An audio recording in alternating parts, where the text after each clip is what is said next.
Sir, please unmute yourself. Okay, Amartya, please unmute yourself. Yes.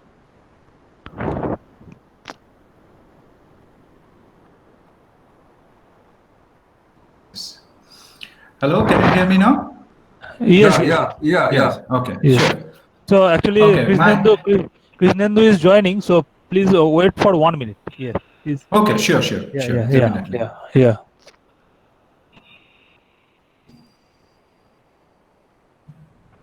So he joined. Yeah. So I would like to request Professor Gangabadhyay to please introduce our speaker and start the session. Okay, so it's a great pleasure to invite Amartya.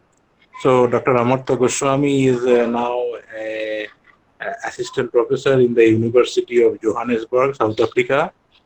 So he is another mathematician whose native town is Burdwan, and I know him essentially from our childhood. So it's a great pleasure to have him here. I mean, we were worried that your lecture will be cancelled today, but thankfully you have managed to come back. So I welcome Amartya on category theory. Thank you, Krishnendu. Yes, as Krishnendu mentioned that we know each other for a long time. And my sincere apology for this delay, and it was a firewall problem. I was at the university, so I have to drop back, or rather rush back to my home and get another internet connection. Okay, so this topic of category theory is a little bit less well known to many people, and as well as in our undergraduate courses, we often don't see this category theory, even in master's program. So can all of you see the presentation, right? Can anyone please? Yes. Yeah. Sure. Thank you. So these two talks will be not basically on category theory, not even on introduction to category theory, but it will be some sense of pre-introduction to category theory. So what do I wanted to mean by that is that in these two talks, we try to understand what's the relevance of category theory with respect to mathematics. How useful is this category theory? What is the purpose of category theory? How this category theory is connected or related or have some interconnections between existing language of mathematics, which is nothing but the set theory, as well as different mathematical structures. So since it will be a pre-introduction, so let us try to understand this philosophy of this mathematics at the different level. So what I wanted to mean here is that we can do mathematics at a different level of the structure. It can be local, it can be global. Of course, we have rough idea what does it mean by local and global, say from manifold point of view or from neighborhood point of view.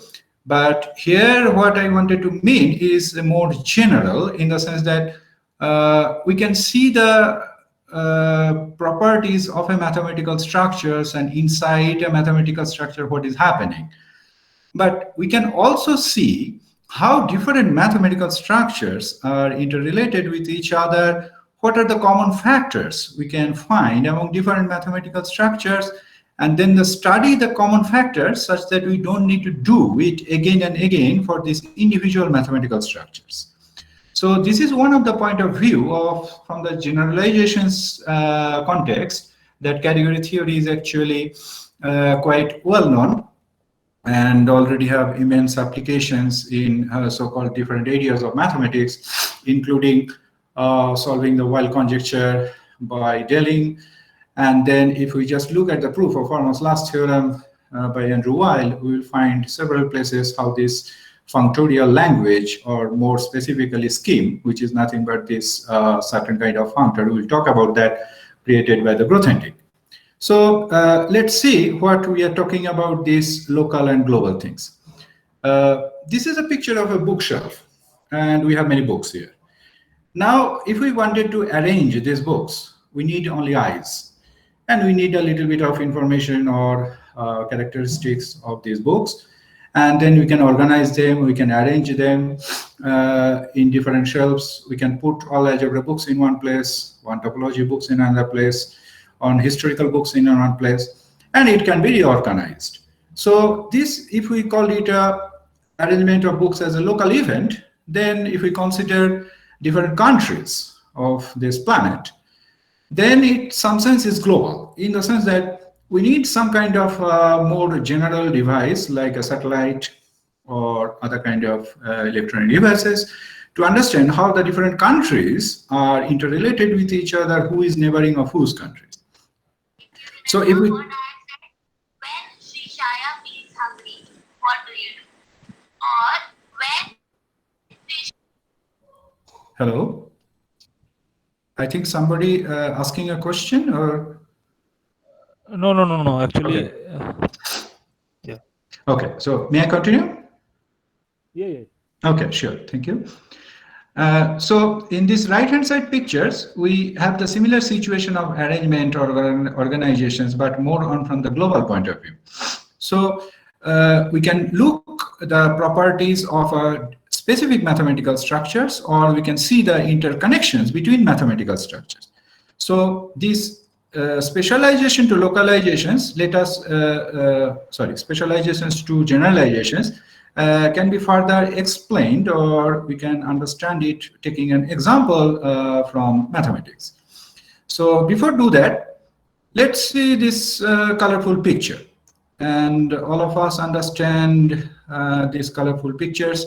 There are many pictures, and from the botany point of view, all of them have different colors, even different smell, and they have their different scientific names, different characteristics.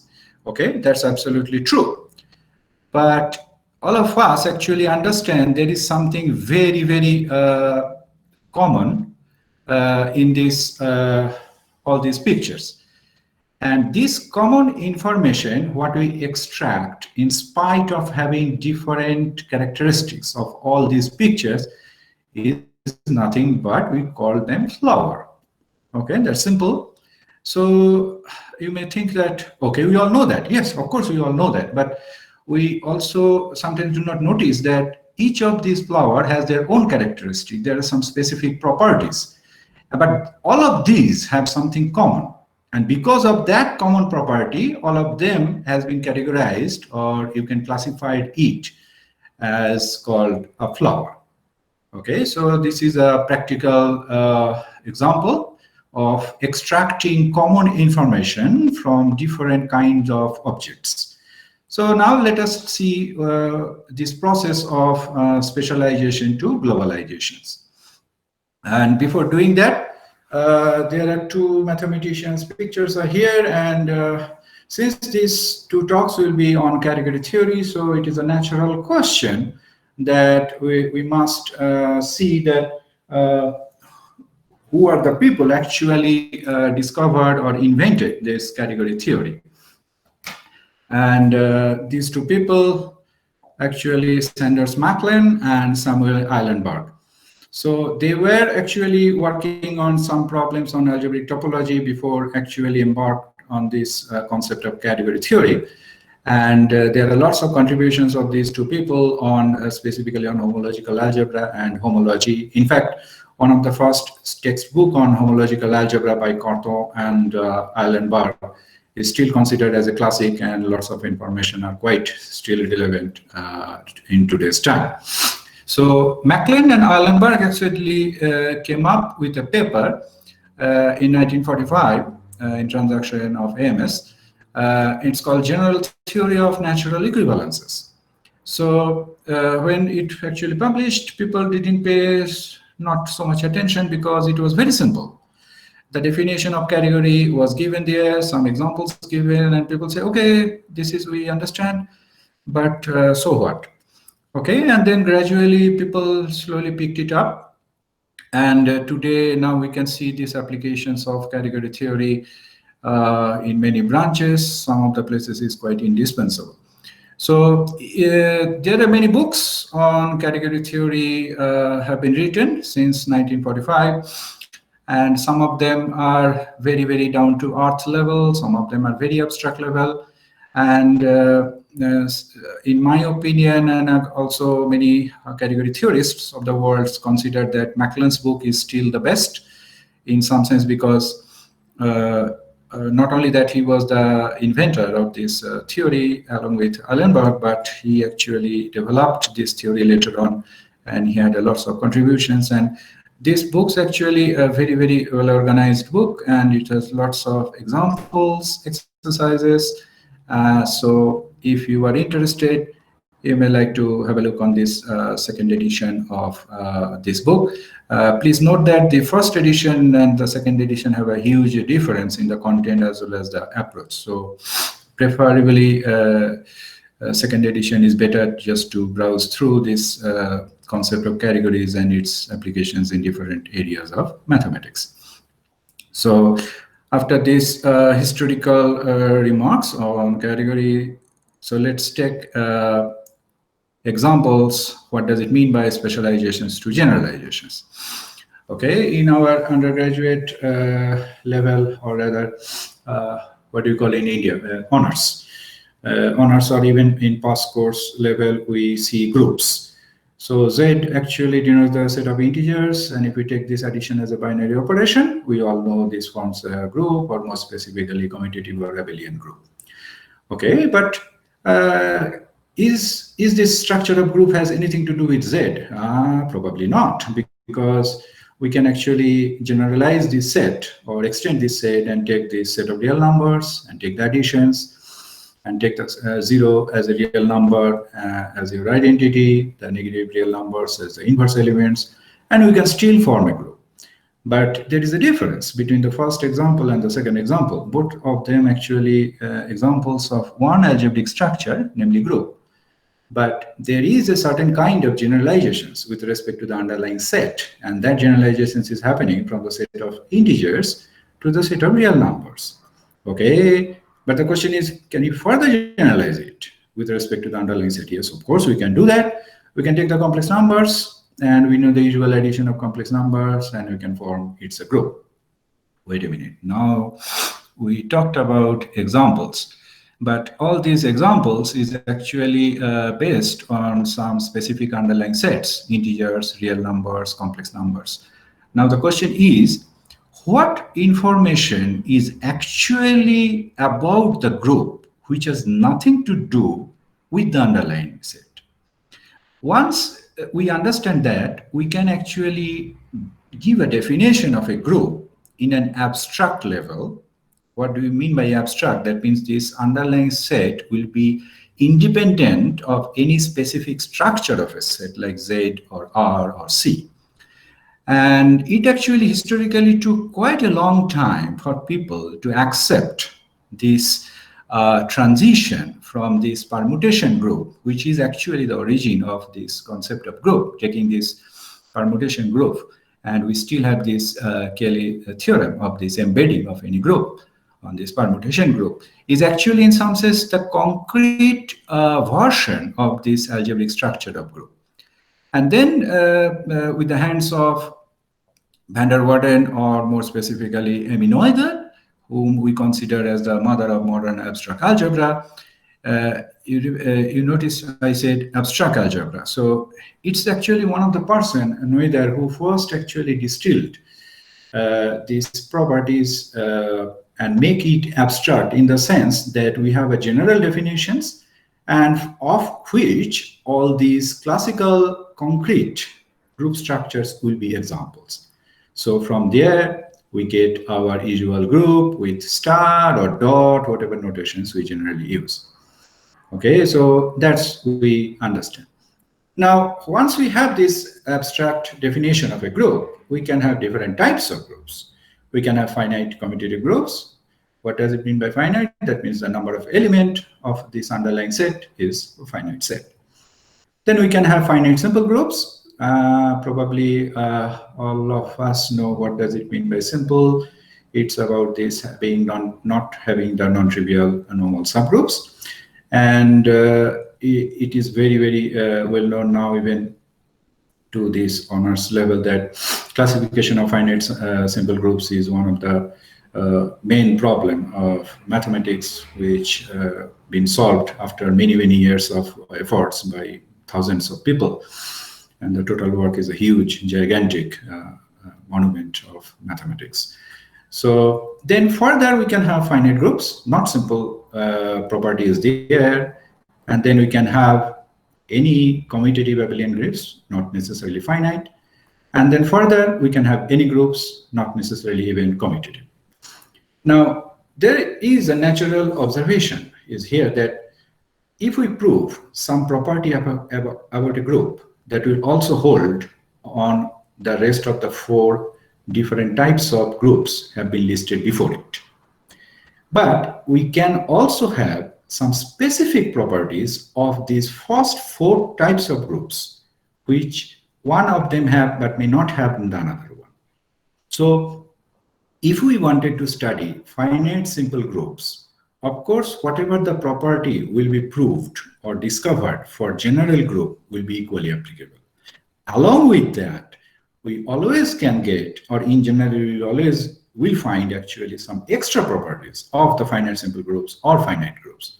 So if somebody says, okay, why should I study group when I am interested in finite groups? Yes, you are absolutely right, because if you are interested in finite groups, you will study only finite groups, and of course you will study group related property along with some additional property which only valid or visible for finite groups, which may not be true for a general group.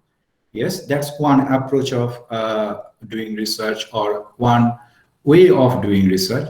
But if somebody is interested on the group structure as it is, that I wanted to study group structure as an algebraic structure, as a mathematical structure, and then see what are the properties of these algebraic structures hold.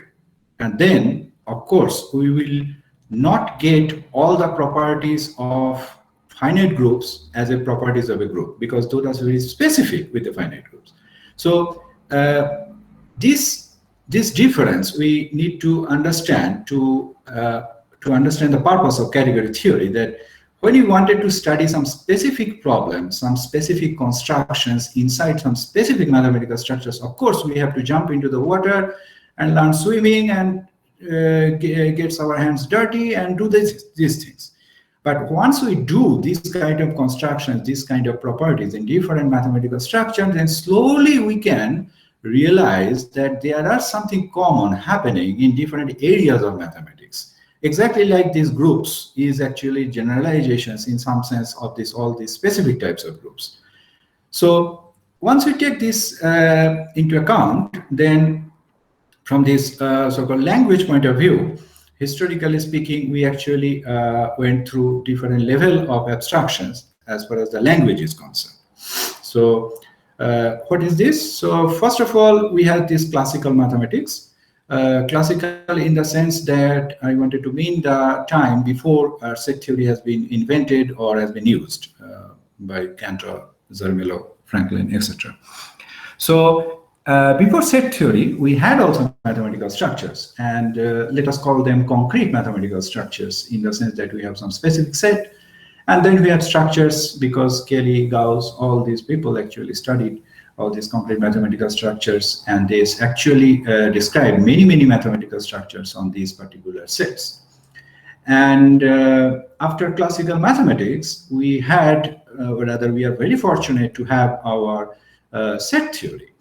And set theory made a huge contributions in mathematics, as well as to see mathematics, to look mathematics, and to do mathematics is much simpler in today's time compared to the people who did mathematics before set theory. And then these concrete mathematical structures becomes examples of a group, because now with the help of set theory, we can define a group in an abstract sense, such that this concrete mathematical structure during the time of preset theory will become an example of a group.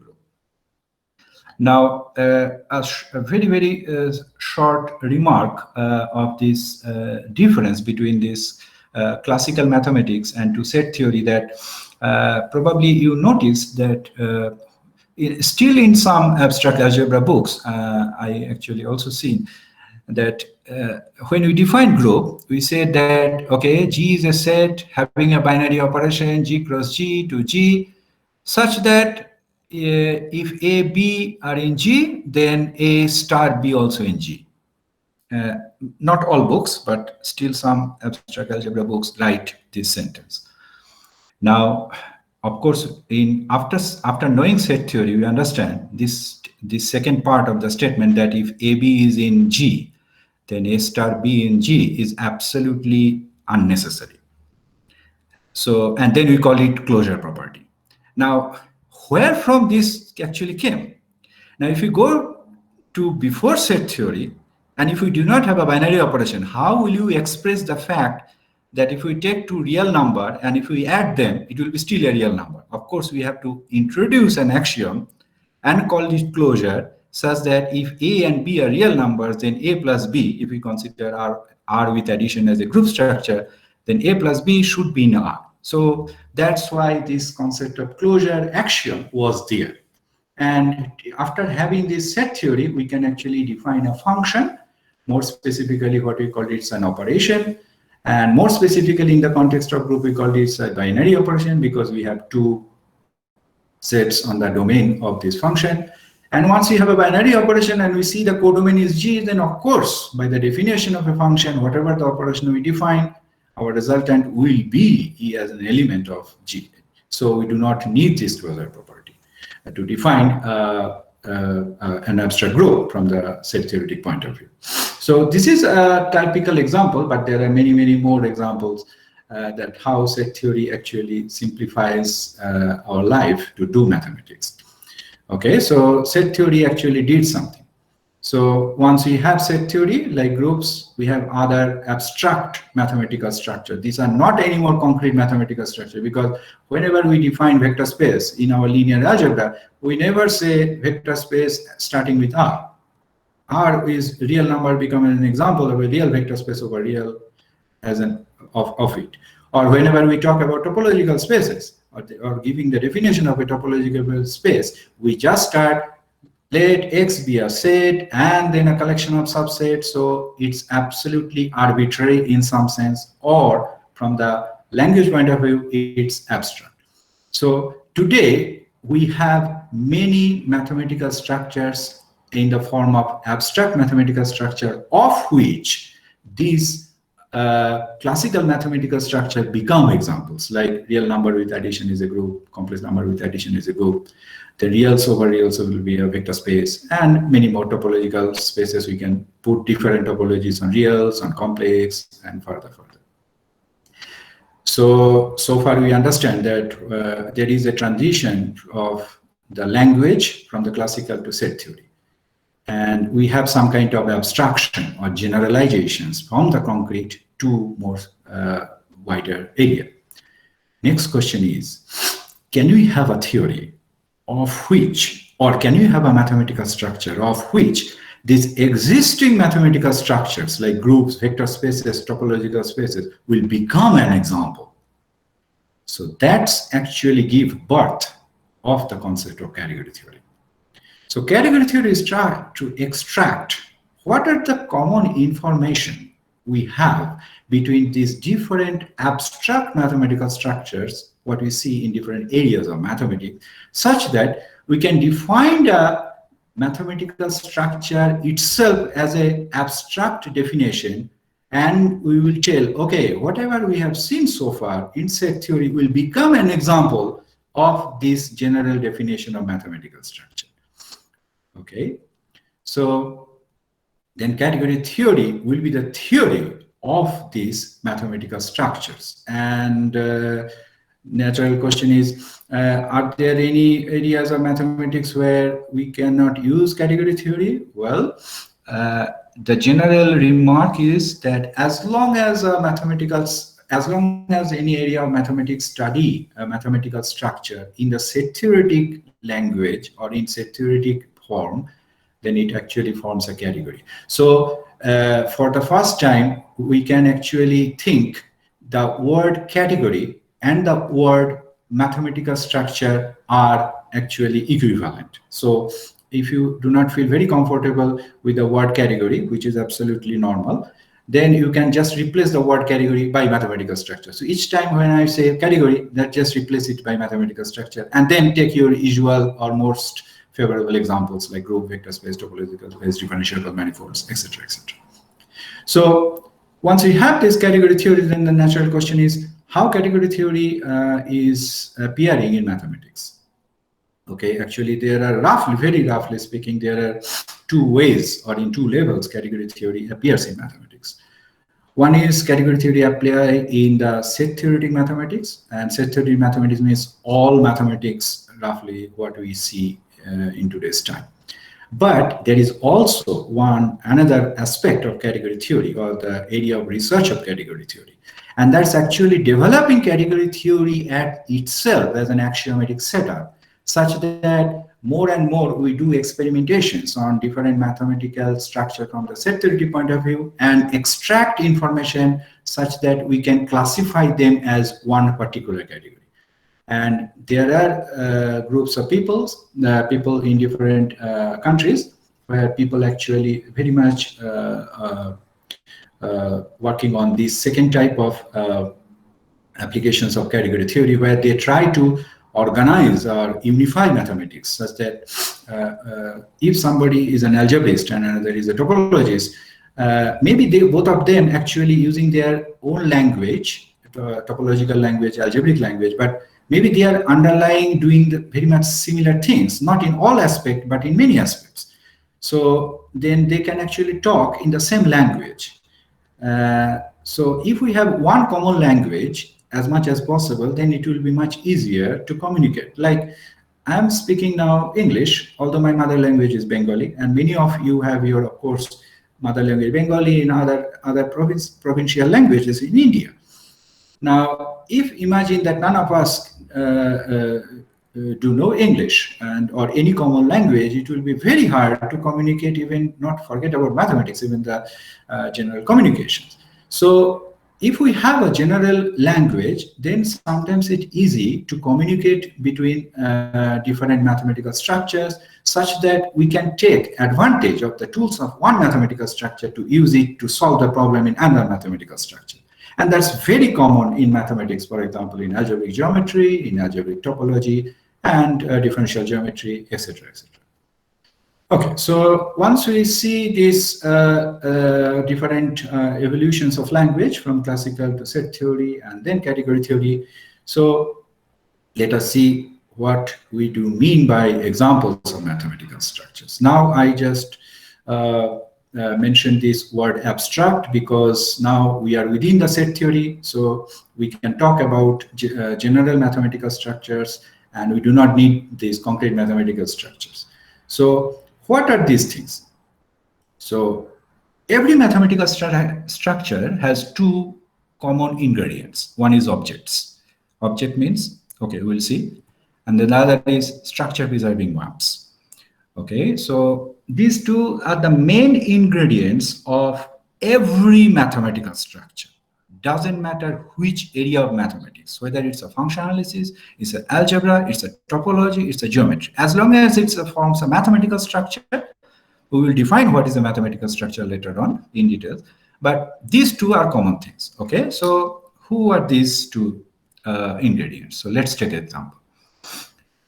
In sets are the objects. But then who is the structure preserving maps? Okay, then the first question is, well, we have set. So what is the structure we have on set? Well, there is no structure on set. So if set is free of structure, then that means any function between sets will be the structure preserving maps because it doesn't have a structure. So I can collect all functions or maps. I mean, functions and maps are just two different names of the same entity. So the structure preserving maps for these object sets will be nothing but all functions between the sets.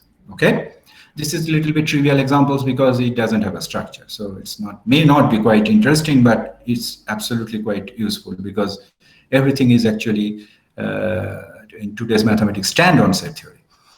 So let's take group. Okay, now it's more comfortable. Then we all have seen in abstract algebra, there is something called group homomorphisms. So group homomorphism, what it does actually, it does some kind of preservation of structure.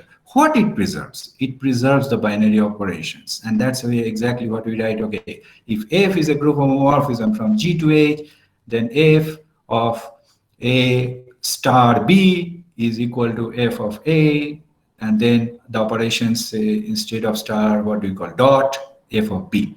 So this star was happening between A and B on the domain side, and then FA and FB is happening on the codomain side.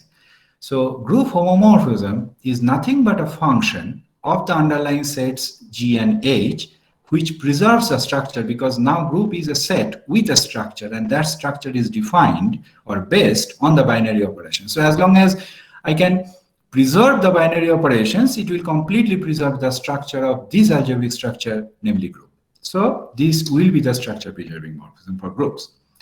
Okay, now vector space, let's go to linear algebra. And we have seen this called linear transformations. So when you study vector linear algebra, it will be a good idea to study not vector spaces only, but also study the linear transformation between vector spaces, because talking about matrix is nothing but actually a representation of linear transformations. So that just simplify the things. So the main ingredients is actually linear transformations. And then objects of these structure preserving maps are nothing but the vector spaces. Okay. Further examples, let's go to now geometry or topology, or let's start with metric spaces.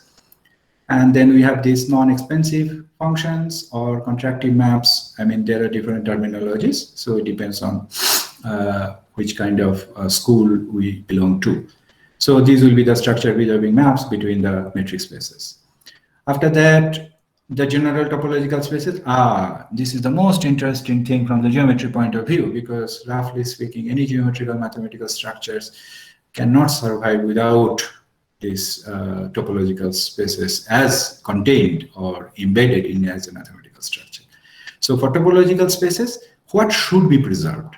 Because there is no binary operations, no unary operations, addition, multiplication type of things. Okay. Now here, the structure preserving means to preserve the nearness, the distance. Exactly, distance is much simpler way to speak for the metric space point of view. And this nearness is more general way to speak for the topological spaces. So what roughly or intuitively, what we wanted to mean here, that if we have 2 points in a topological space X, and they have some kind of distance notion between them, then whatever the map we wanted to define from X to Y, and we wanted to preserve this nearness. And that map is nothing but what we call continuous functions. So the structure preserving maps between topological spaces are the continuous maps. And of course, we know that usual way, what we say that inverse image of open set is an open set that essentially is telling this preservation of the nearness. So this will be our structure preserving map for this particular mathematical structure. We can further get another class of maps, but keeping the same object topological space, which is a very, very relevant mathematical structure from algebraic topology point of view. Instead of taking continuous functions, we take homotopy classes of functions. The reason to transition from this continuous to homotopy classes of functions, because very soon people realizes that the classifications of topological spaces from this homeomorphism point of view is quite hopeless. So it need to be further generalized. So we need this homotopy type of relaxations of this from these homeomorphisms. Of course, we can do some kind of classification up to homomorphism, but this homotopy classes actually gives much better or wider picture. So after having this, then we can further generalize of this and uniform spaces, and then uniformly continuous functions. Now let's take something from analysis, Banach spaces. Okay. Now what should be the structure preserving map? So let's see what is a Banach space. Banach space is nothing but a topological space talking with algebraic structure. Okay. Which algebraic structure? Vector space. If we're talking about not norm spaces, but I'm talking about topological vector spaces in general. So now when we have vector space structure, the corresponding structure preserving map was linear transformation. when you have topological spaces, the corresponding structure preserving maps was continuous function. So when you have two algebraic and geometric structure together and make these Banach spaces, then our structure preserving map should preserve both of them. The boundedness, you can take it continuous linear functions in some sense. So it actually amalgamated of these two different types of structure preservations done in one algebraic structure, another in geometric structures.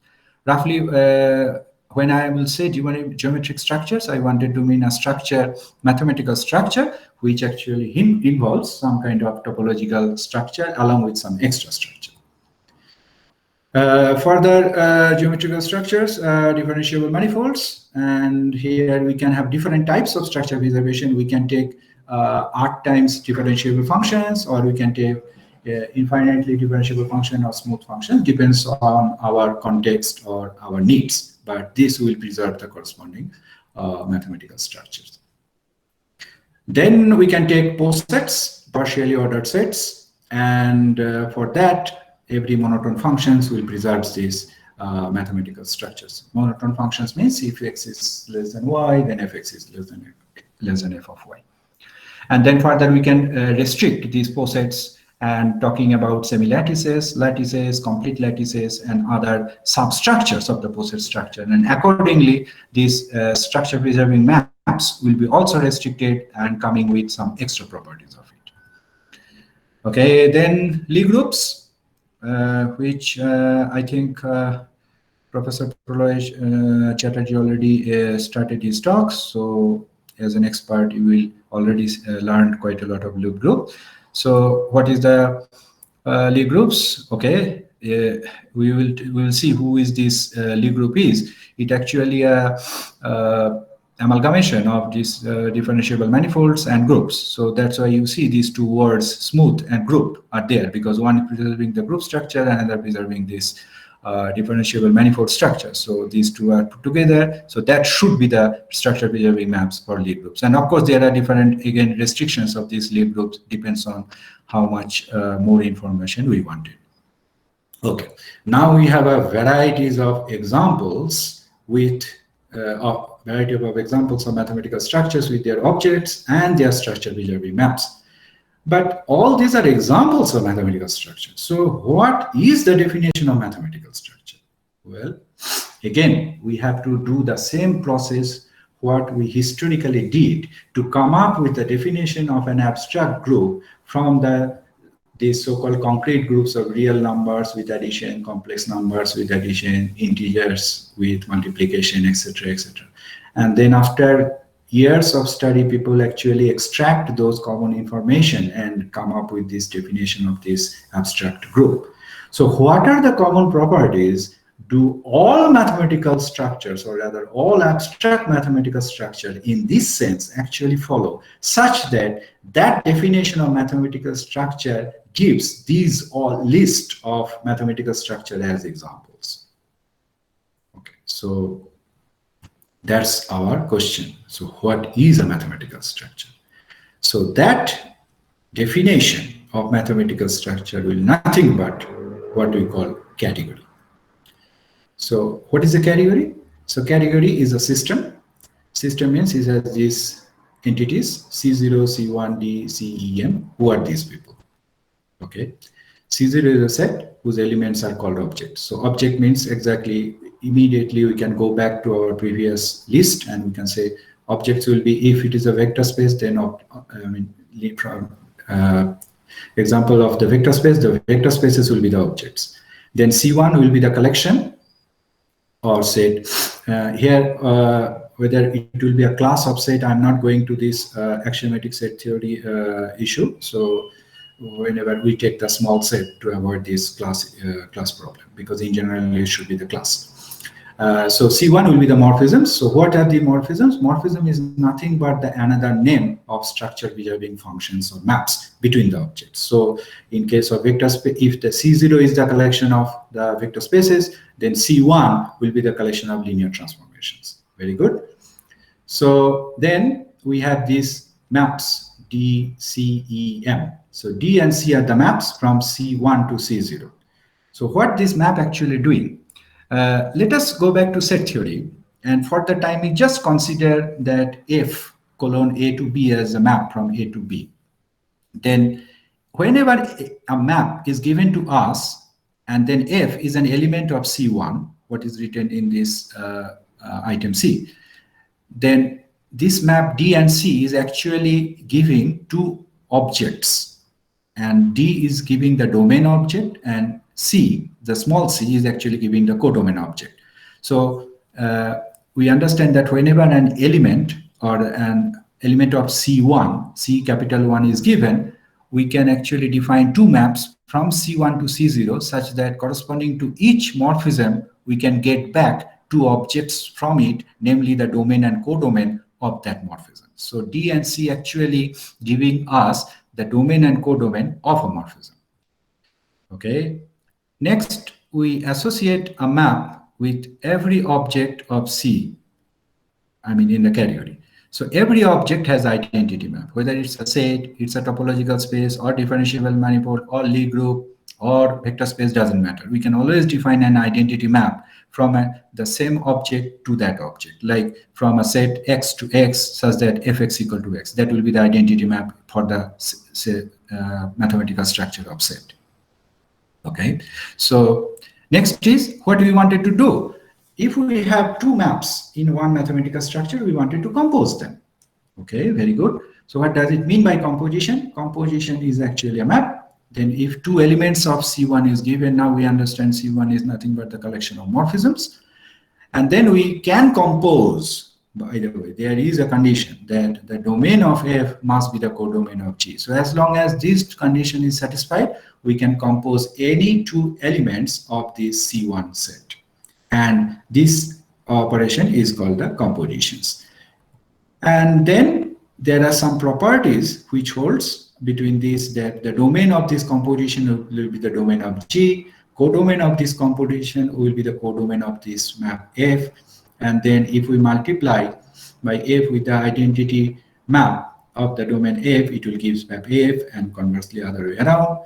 And the last property on this line, what was written, is nothing but this associativity holds with respect to this composition of the elements of C1. So this is the long-awaited definition of category. I'm sure most of you will look at it and say, oh, but this is so trivial. Absolutely, absolutely true. And that is why the paper, when Maclean and Allen were published, people didn't pay attention of it. Because this is so obvious. There is, even any undergraduate student can understand if we just tell them what are these terminologies is. But there is a very, very interesting fact is that if we look all these A, B, C, D, E, all of them is actually a property hold for any mathematical structure. And this is the most simple definition of a mathematical structure one possibly can think of, such that if we call this as a definition of mathematical structure, then every mathematical structure what we know in mathematics become an example of this mathematical structure, or rather every mathematical structure forms actually a category. So let's go back to our list of examples, and we just introduce the notation for each of these mathematical structure. So this is one of the standard notation for this category of sets. So category of sets means category of mathematical structures of sets. So you can replace this word category and mathematical structures. Then group, which we denote like this way, then vector space over a field F. So that forms a category whose objects will be vector spaces, structure preserving maps will be linear transformation. So this list is nothing but the repetition of what we have seen, only extra column which is at the beginning of it.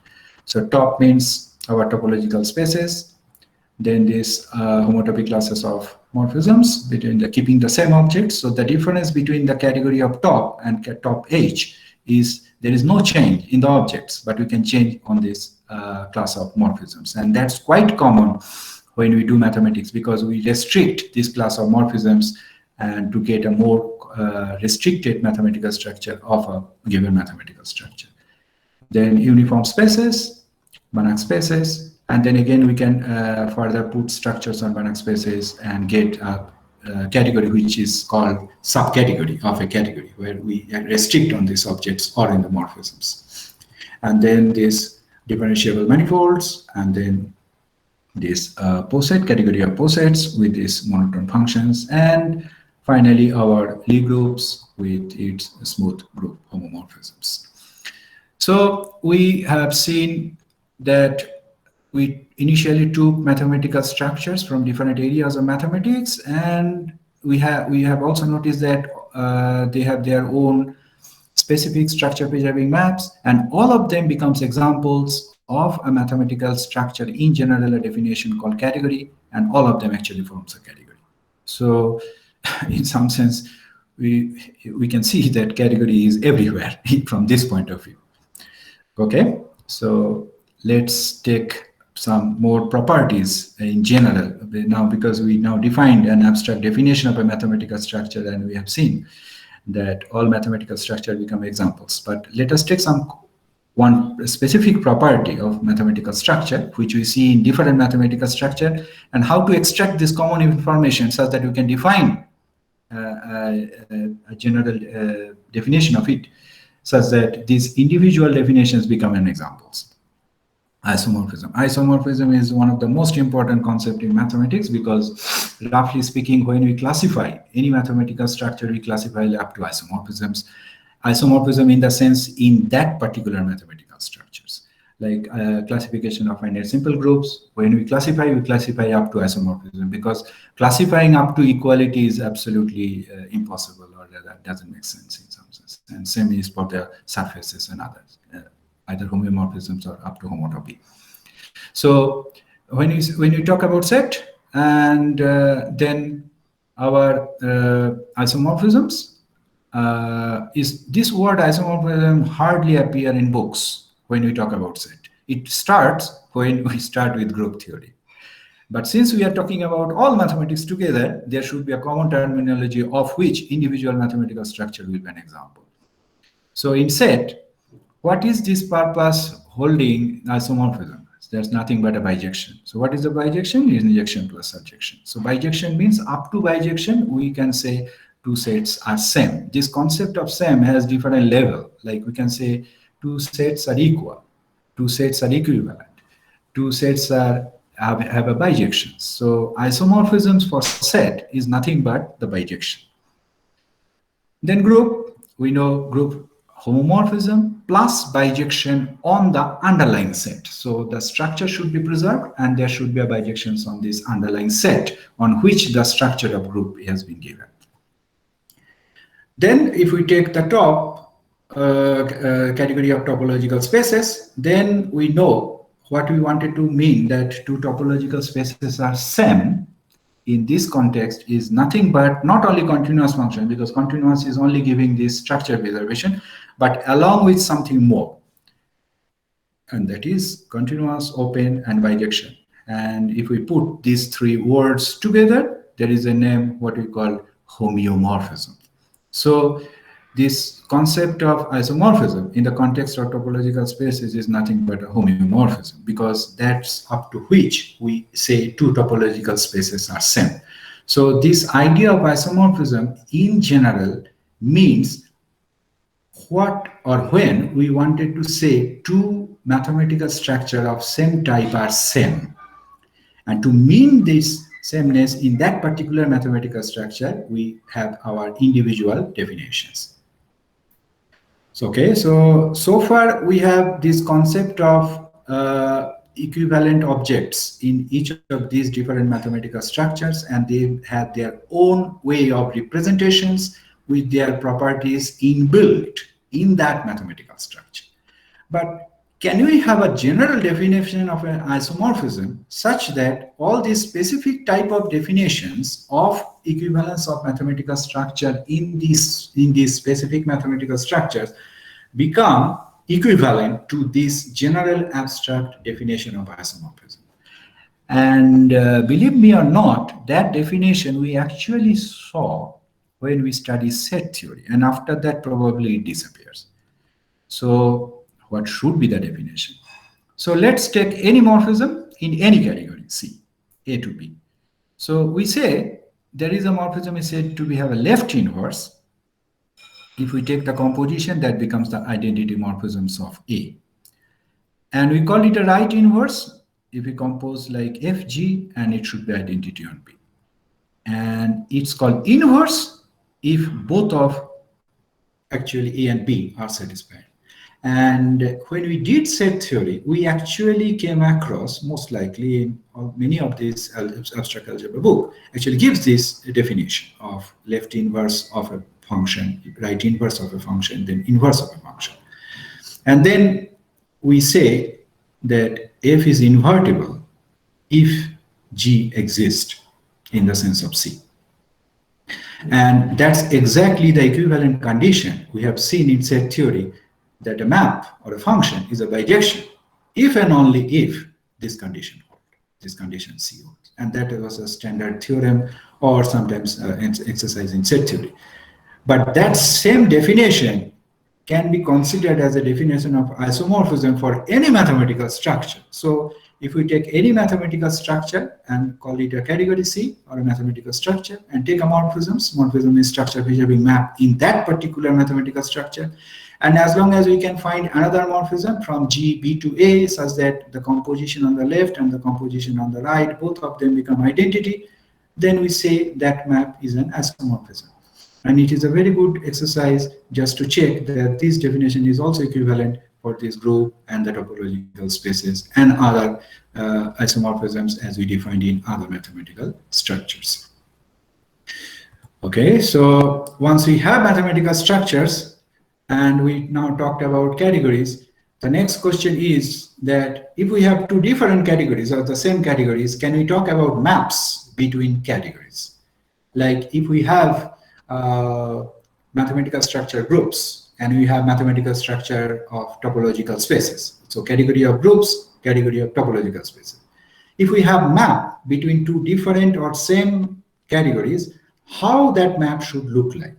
So do we have such maps in our day-to-day life mathematics, where we have different mathematical structure and we actually go from one mathematical structure to another mathematical structure by some kind of maps. So let's some examples where we literally see this kind of map between mathematical structures. So if we take power set, that's actually a map from a set to set, in the sense from the all sets to the sets. Then if we take the dual vector spaces of vector spaces, that's actually a map from the vector spaces to the dual vector spaces. So if we take these categories, then it actually gives a maps from these categories to the dual categories of the vector spaces. So that's from linear algebra. Then in algebraic topology, we see fundamental groups. And what is actually doing this? We will see that it's actually some kind of map between two different mathematical structures. And so this is an example from algebraic topology. Then affine schemes. This actually the key revolution of Grothendieck of algebraic geometry, and after affine scheme, the whole world started talking in different language, and it makes life so simple and gives so much flexibility, not only in algebraic geometry but in number theory, in many respects, that it broaden the view. So, but this key concept of this affine scheme is nothing but actually an example of this map between two mathematical structures. So after that, tangent bundles is also such a map in differential geometry. Just to check that I'm still connected, I'm not only talking. Abhishek, can all of you listen me, right? Yes. Exactly. Okay, sure. Okay, thank you. Because I'm quite far from you and I'm already have a problem. So, okay, thank you.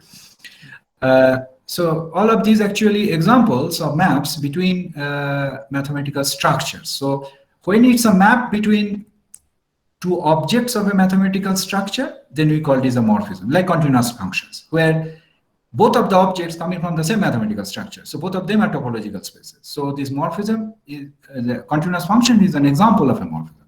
But if we have two different mathematical structures or the same mathematical structures, then the map is called a functor. So the word functor is actually came from some poetic point of view, if I remember correctly, from German or something. But you can take it as some kind of generalizations of the concept of functions. Functions is a map between the two sets or two objects. And now functor is a map between two mathematical structures. So between two categories. So let us see. Then what is the definition of this functor between two mathematical structures? So now let's take two mathematical structures, C and B, or other categories, and a function between these categories or for mathematical structures, taking domain and codomain. Exactly whenever we talk about function in set theory, immediately domain and codomain is necessary. Otherwise, we cannot talk about functions. And just a side remark, I couldn't resist myself not to tell this side remark because day-to-day life in my teaching, I see this thing. In calculus books, especially in calculus books, because after that it disappears, this question. Find the domain of the function 1 over x. And now we understand this is absolute nonsense question. It doesn't make sense because domain is not supposed to find, it's supposed to be given. And that's thing need to be understood because if we change the domain, the function is also changes. And that type of question comes when we do mathematics not to be carefully look at the set theoretic point of view. Anyway, so this functor or the function between the mathematical structures or categories have two pieces because it need to transfer two people. One is objects and morphisms, structure preserving maps and objects. So one of the component will be this object function. Let us denote it by the same symbol, calligraphic F.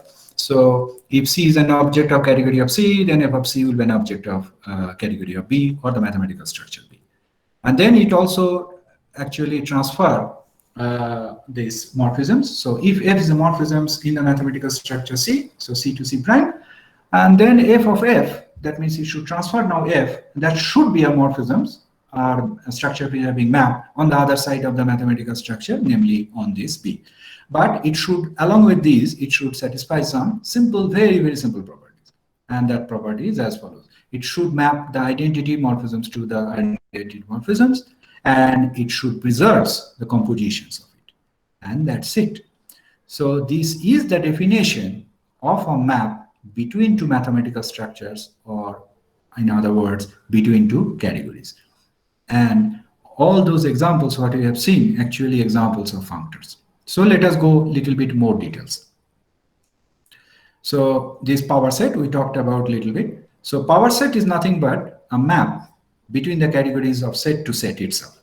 So mathematical structure sets with maps, mathematical structure sets with maps, and then the map between this mathematical structure to itself is a map called functor from the categorical language of view. And how do you define it? That's in an obvious way. If you take any set X, and if we take the power set of it, that's all subsets containing in set. And similarly, so this is the first component of the definition, which is called the object function as written in the top. The second part of it, if we have a map between the set X to Y or function of X to Y, then PF will be a map between the power set of X to power set of Y. And it's an absolutely trivial exercise to check this property of this preservation of this identity, and the composition actually being satisfied. So what we know, this power set, when we calculate power set of a set, that's nothing but a functor from the category of set to set.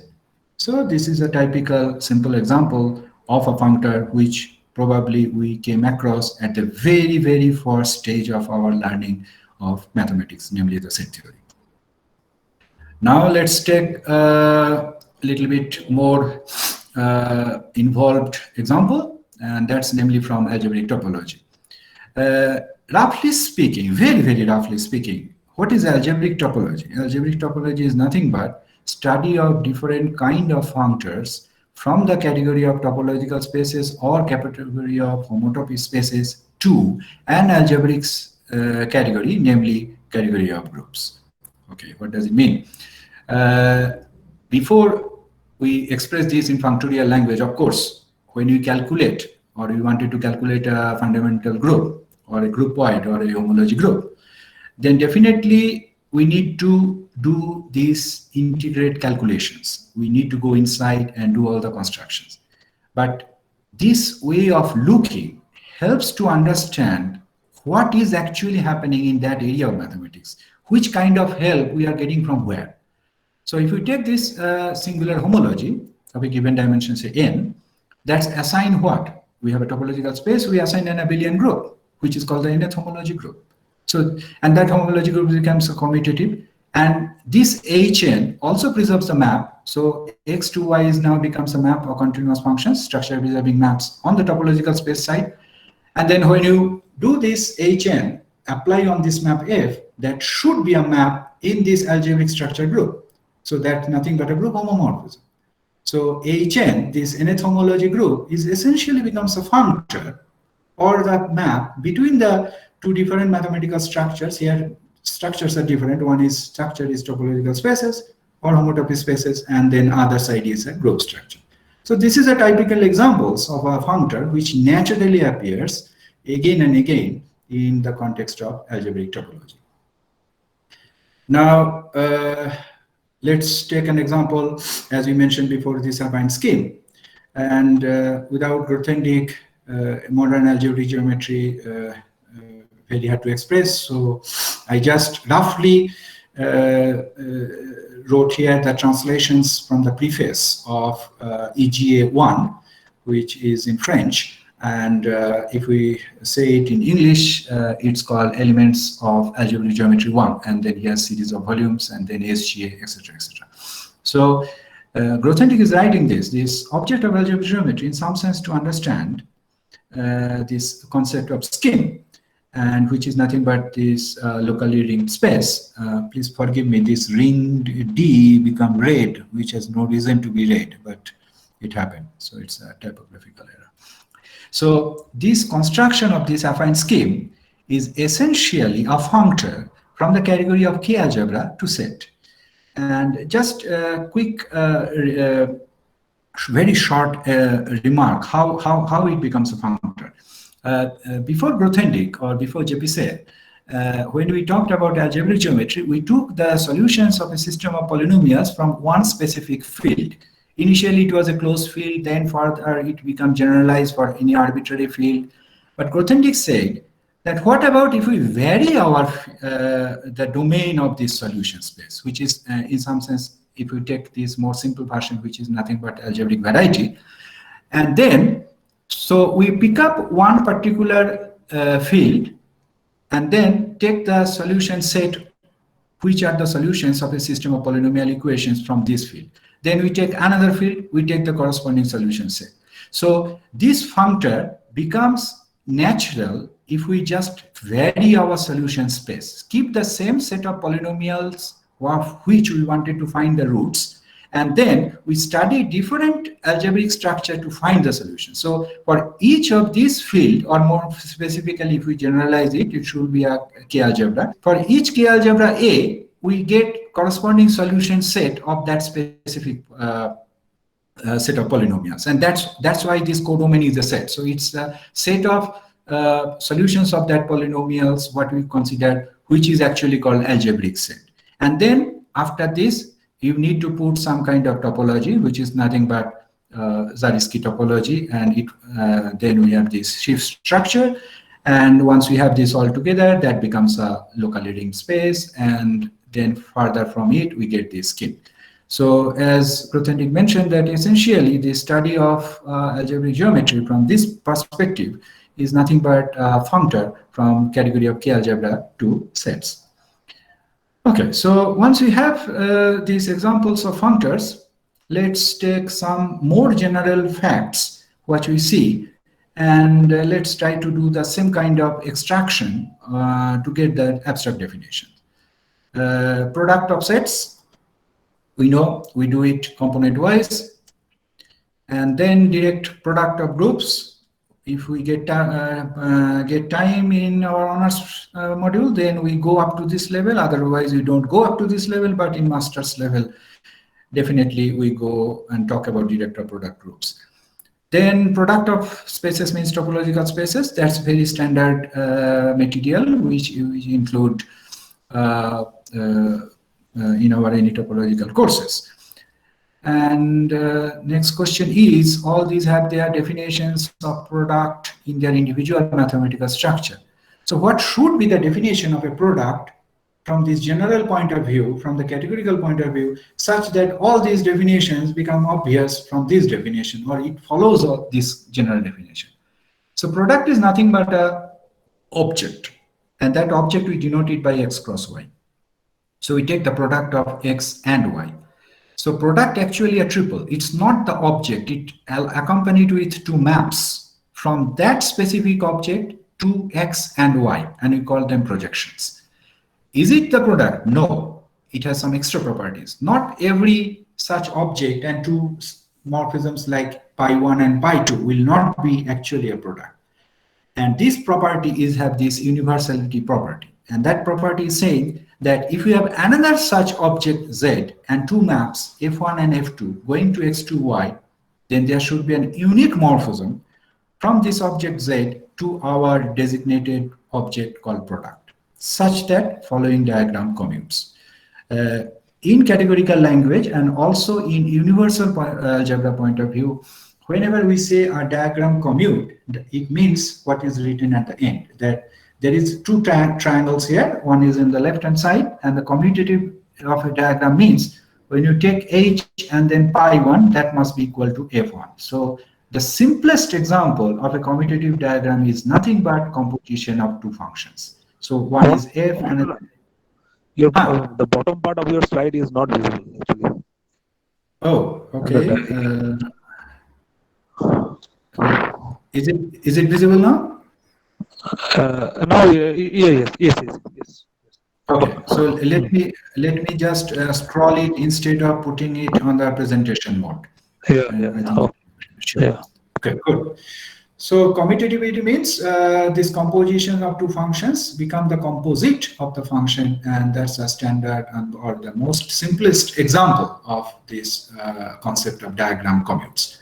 So this is the typical definition what appears in category theory, and then any concept of product in any mathematical structure actually satisfies these definitions, and one can easily check. And the advantage of having this general or abstract definition is that whenever we are done with the construction, we do not need to go back and talk about the construction each time whenever we wanted to use the concept of product. Take it as it is and then use it.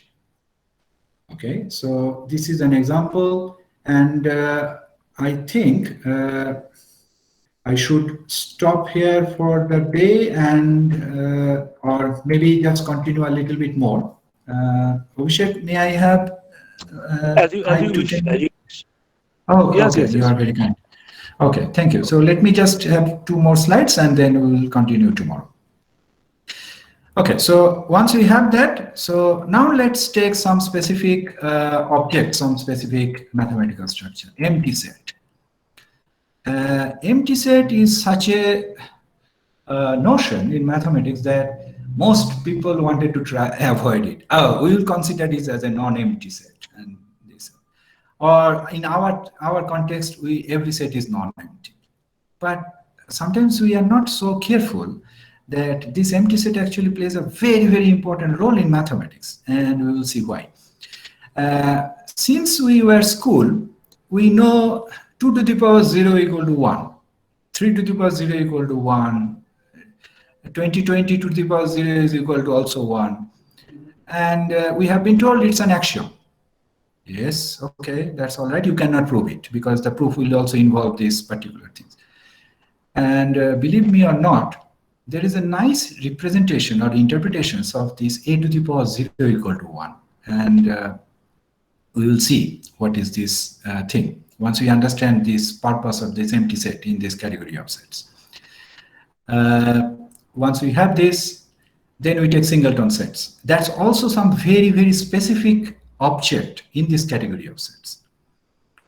there is a reason of picking up these particular entities from these different mathematical structures. Ring of integers. This is a very specific ring in this category of rings, or category of this mathematical structure called ring, or rather commutative rings. Then the zero ring in this ring.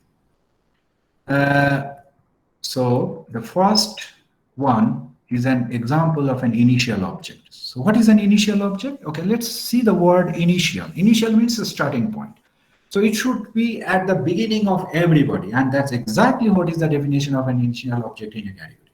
So an object, we denote it by 0, keeping the same standard idea of number 0 from our childhood. So what is an initial object? That may not exist. It may exist or may not exist. That from that object, we will have exactly one map to all other objects in that category. So let us try to understand it. Empty set is such an object which we can designate it as an initial object, that from empty set to any other set, we will have exactly one map. And that's why empty set is an actually initial object in this category, or a mathematical structure of sets.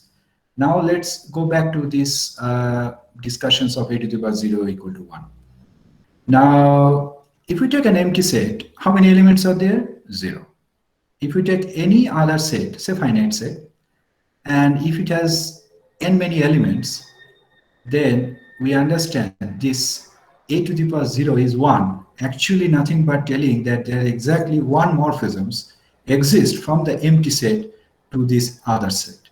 And that's why whether I wrote instead of a 2020 or last year or 22/7 to the power 0, all of them becomes 1.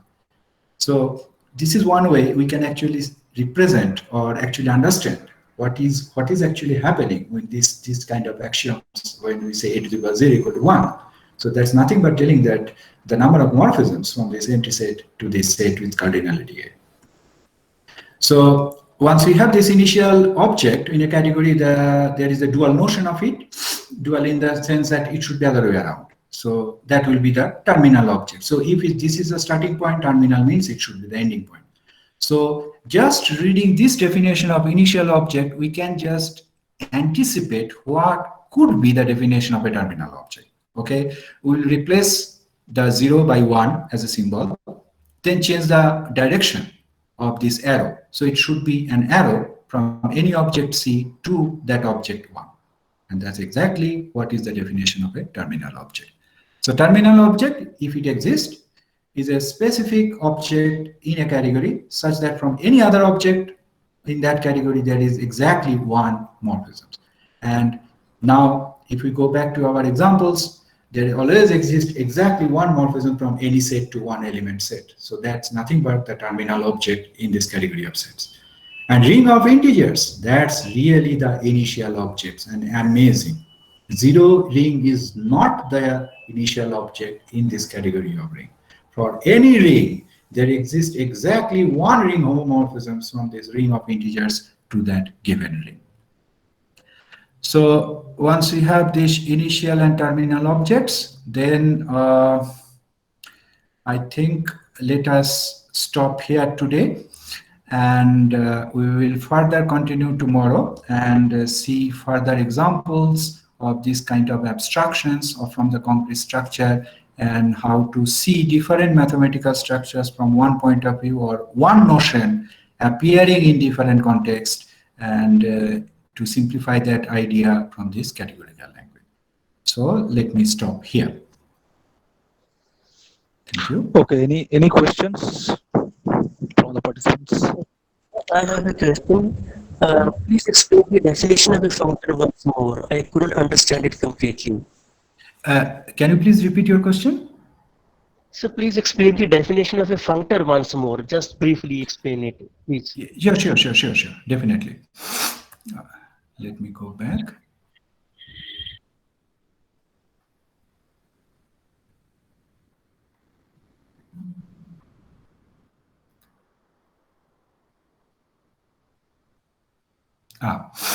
Okay. So I think it will be easier if we take examples, for example. So functor is nothing but a map. Map between whom? Map between two mathematical structures. Both of them can be the same or they can be different. So let's take C is a mathematical structure, D is a mathematical structure. So it's just a map. But since it's a mathematical structure, it has two entities. One is objects and morphisms.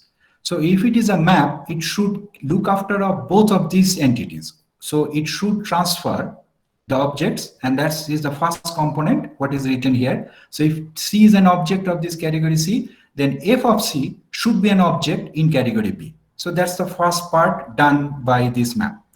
The second part is exactly the looking after of the second part of the category or the mathematical structure, which is the structure preserving maps or the morphisms. So if we take any maps in this category C, which is C to C prime, then the image of it must be a structure preserving map, which will be f of C. So how will it be defined? So first I need to take the image of C. So that should be f of C, an object in this codomain category. Then take the image of C prime. C prime was in C. So f of C prime should be an object in B. And then the map between f of C to and f of C prime will be an object here. And this function, which is called functor, satisfies the property that it takes the identity morphisms of each object, because that exists by the definition of category, to the identity morphism of the corresponding image object. So look at change in the symbol here. This is the identity morphisms of the object C. So now we will take the image of C. So this object is an object in the category of B, and that should have an identity morphism, and this must be equal when you take the image of it. And the other is, if we take the compositions of two maps on the left hand side, and that should be preserved. So this is roughly very much same thing what we have seen in this context of definition of a group. Does this answer your question? Yes, sir. Thank you very much. Okay, thank you. Any other questions? Sir, Yes. I have a question. All the examples which you gave related to the categories, there the morphisms are the functions. So is there any example where the morphism is not a function or object is not a set? Yes, of course. Group is not a set. Group is a set with a structure, and that's the difference. The word function in this language is attached as a morphism for sets as a category.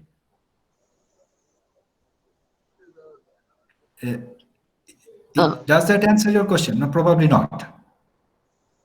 Actually, I'm looking for an example where we can see that the morphism is not actually a function.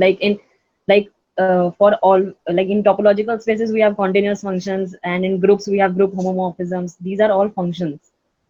Yes, of course, these are all functions because we preserve the structure, so it needs to be a function. So is there this? No, even if see this definition of functor is actually a function. So this word function is very delicate in the sense, if you take it in a very specific sense, then function itself is the structure preserving map from sets. But when we talk about structure preserving map in other mathematical structure, then it's not only a function from set point of view, but it's a function along with satisfy some properties, which is the preserving of structure. So it is a function on the underlying set of the mathematical structure, plus it preserves the structure of that mathematics. Okay, sir. Okay. Hello, sir. Yes. Hello, sir. Yes, I can hear you. Hello. Yeah. Okay. Sir, I missed that point of what you wanted to mean that 1 to the power 0, 2 to the power 0, or something to the power 0 equal to 1. At that, during discussing that thing, you wanted to say something that this is a misunderstanding, or what you wanted to say. Okay. I wanted to say that when you say 2 to the power 0 equal to 1, if we see it from this point of view, then it can be interpreted as follows. 0 is the cardinality of the empty set, and take a set whose cardinality is 2. Then since this empty set is the initial object, so there exists exactly one map from empty set to a set of cardinality 2. So 2 to the power 0 is equal to 1 means there exactly one morphism. So this axiom of 2 to the power 0 equal to 1 has this morphism interpretation. That's what I wanted to mean there. Okay. Okay, sir. Thank you. Okay, thank you.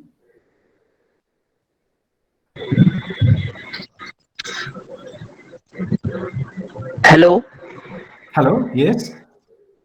sir. How can be there one function from phi to means from empty set to any other set? Can you please repeat your question? Sorry. So how can there be a function from empty set to any other set? Why not? Because when we define function, we define it from non-empty set, right? This is the point. And this is the point that to make our life simple, we assume many places that it is non-empty set.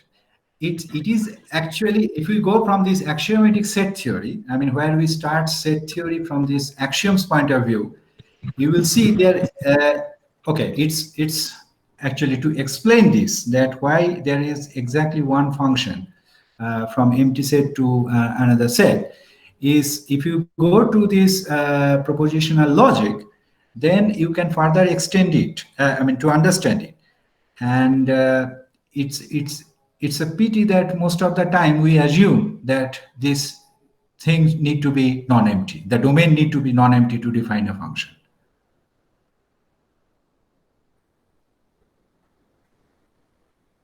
Hello?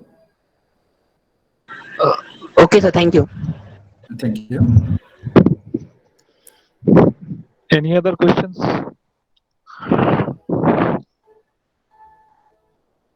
Hello, sir. Yes? Sir, is there any relation between the Bedi category theorem and this category theorem? What? Sir, is there any relation between Bedi category theorem in matrix space and this lecture about category theorem? No, I couldn't follow the first. What category? He is saying that the Bayes category theorem, right? Yes, sir. Oh, no. I understand. Yes, in matrix spaces, right? Yes, sir. Yes, no. Okay, sir. Thank you. Any other questions?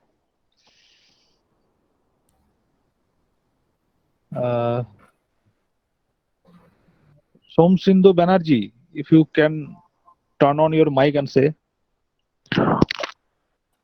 Sir, can you tell us rigorously how to actually map an empty set to any other set so that we can discuss it with our friends also? Okay. And can I answer you by asking you a question? Yes, sir. Do you mind to read a little bit of axiomatic set theory? And then your answer will be obvious. Okay, sir. Okay, sir. Of course, I can answer, but I have this problem of learning mathematics by ourselves. In the sense that I will give you an answer that may satisfy you, may not satisfy you. Both of them can happen. Depend on how good am I in answering your question and how good is your background.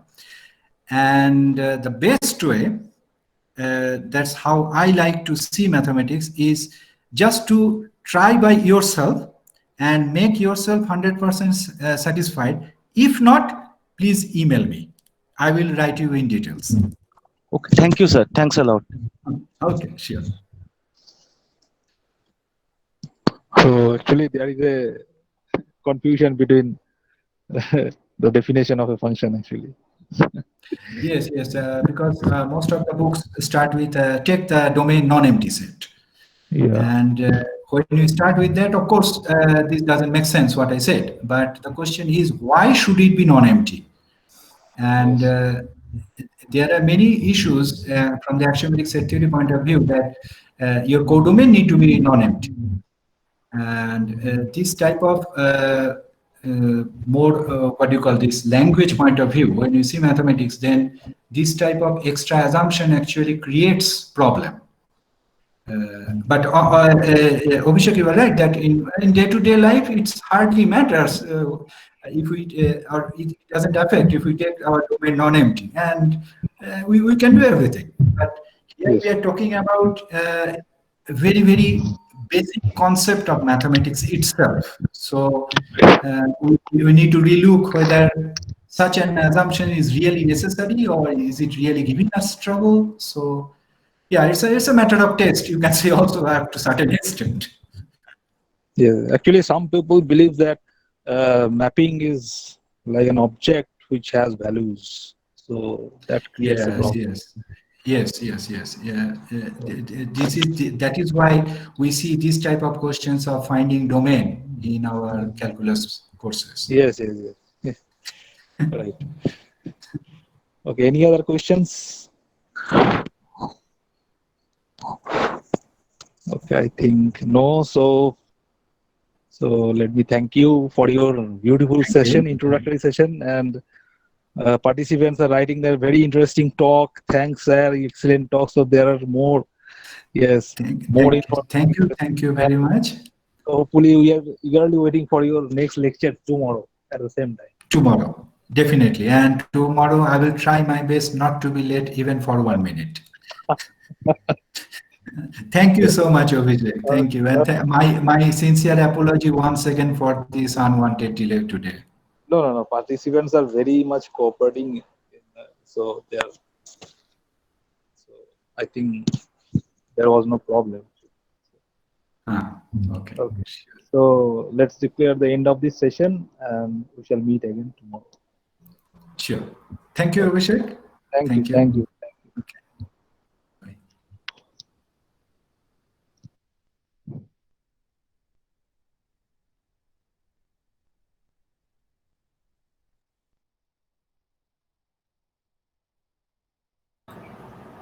অভিষেক রাখলাম।